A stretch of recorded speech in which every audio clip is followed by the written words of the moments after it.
કક્કો આવડતો હોય તો આરટીઆઈ એક્ટ 2005 આવડી જાય. કક્કો તમને આવડતો હોય તો હું કહું છું કે આરટીઆઈ એક્ટ તમને 2005 ઇઝીલી આવડી જાય. કેમ આવડી જાય?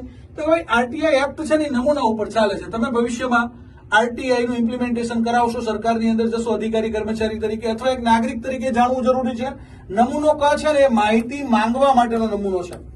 માહિતી માંગવા માટે આ નમૂના પ્રમાણે અરજી કરવાની, સ્વ હસ્તાક્ષરમાં કરો તોય ચાલે, પણ એમાં તમારું નામ આવી જવું જોઈએ, સરનામું આવી જવું જોઈએ અને તમે કઈ માહિતી માંગવા માંગો છો એની વિગત આવી જવી જોઈએ. માહિતી માટેની તમે ફી કઈ રીતે ભરી છે એ વિગત આવી જવી જોઈએ. પછી નમૂનો ખ, પૈસા ભરવાની જાણ. પૈસા ભરવાની જાણ કઈ રીતે કરવાની? તો ભાઈ કોઈ માહિતી માંગી છે તો માહિતી તો બીપીએલ કાર્ડ ધારકને જ મફત છે, બાકી બધાને એક પેજના 2 રૂપિયા છે, સીડીના 50 રૂપિયા છે. તો એ પૈસા ભરવાની જાણ છે એ નમૂના ખ માં કરવાની છે. ગ છે એ માહિતી આપવા માટેનો નમૂનો છે. માહિતી આપવા માટે કયો નમૂનો છે મિત્રો?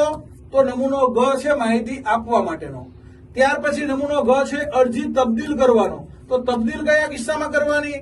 તો હવે અરજી તમને તમારા જાહેર સત્તા મંડળને લગતી નથી.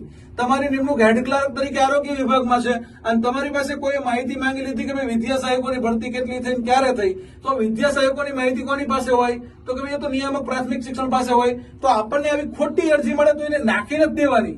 તમને અરજી પોસ્ટથી મળી છે તો રૂબરૂ કોઈ આપવા આવ્યો છે તમને આપી દીધી છે, તમે લઈ લીધી છે.